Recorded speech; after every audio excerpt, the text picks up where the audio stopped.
So, I'm at work right now, which means I'm in my car. Not in the office. I'm waiting to see a client who is not responding to my attempts to ring her doorbell. So I'm just chilling here for a second before I try her again. Flipping through my Hokusai book, which I keep in my car, so when I'm waiting at times like this, I can flip through it and learn from this guy who's really awesome. I guess I just want to touch on something. I should have marked this. Okay. This is it. So, Hokusai actually did manga, 18th century manga. I should definitely get that. Although I was looking at it online and it doesn't look great, clearly comics and or sequential art or whatever you want to call it has advanced significantly since he was doing it. He's much stronger just as a painter, but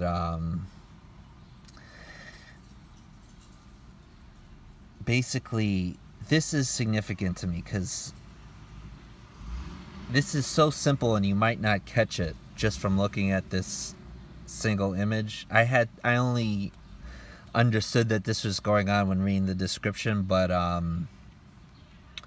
this is a scene of a fishing boat, Mount Fuji in the background, obviously. He's pouring out water into the river. It startles these two birds, white herons, and they go flying off.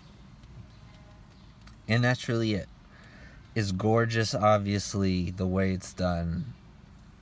This is gorgeous. I don't have to explain why it's gorgeous. It's gorgeous. One thing that's cool is his perspective was way off. Perspective from Western art hadn't really cut up. So, for these houses in the way background are much bigger than they should be. One thing, that happens the second you introduce a realistic perspective is it creates a sense of anxiety because all of a sudden you're pulled into the real world, which creates anxiety because, quite frankly, the real world is a freaking zoo. You know what I'm saying? The reason that these paintings are so peaceful and ambient is because they're so simplified. They're extremely simplified version of reality.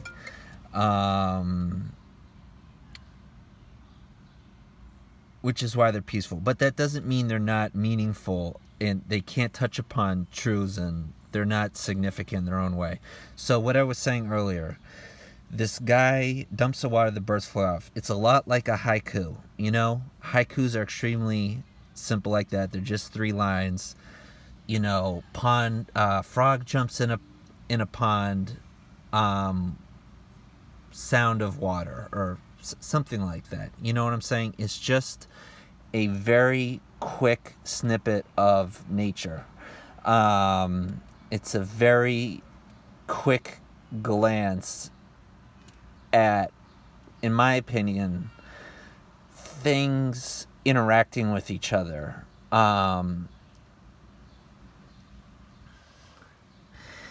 In a way that's not dramatic. It's almost like a reflection on physics. It's, you have these two elements and they collide for a brief second and this is how they interact. Frog jumps in pond, the water of the pond all of a sudden is affected by it. It's just showing how one element affects another, even if, and which is totally significant. What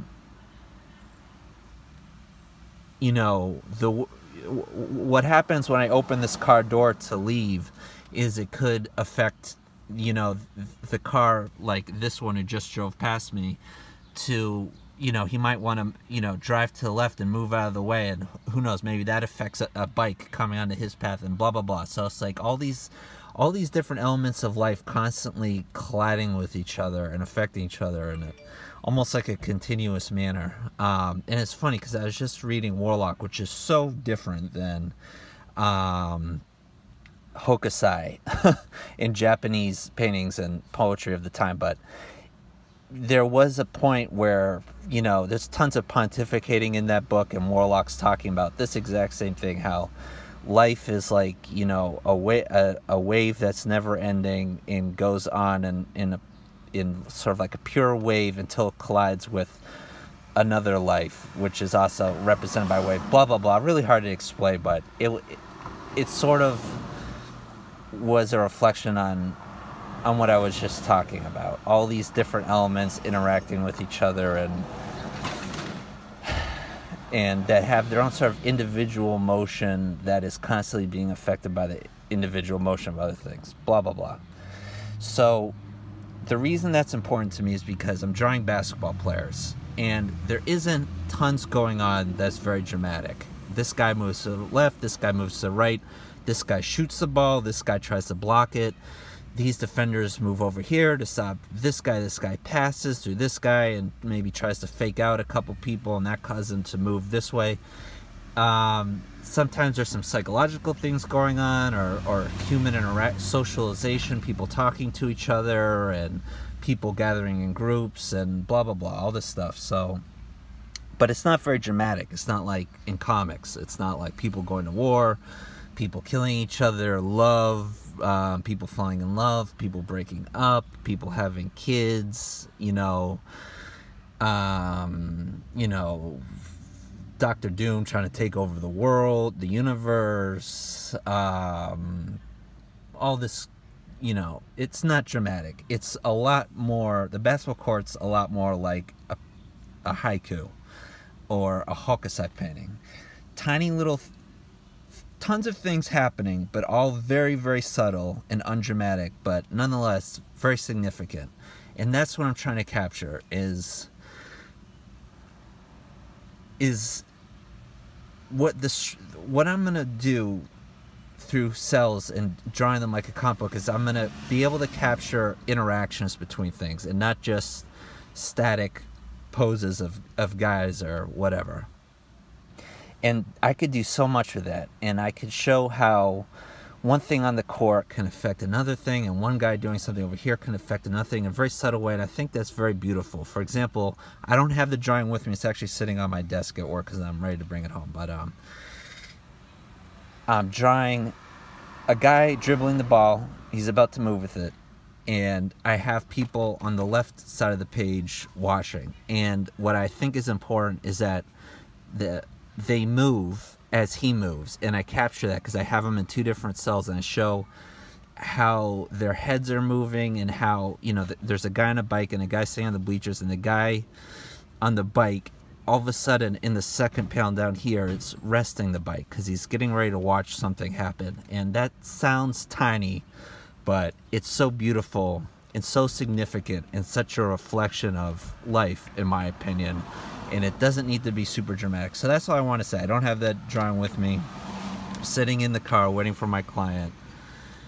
And I'm going to go try her doorbell one more time. Okay.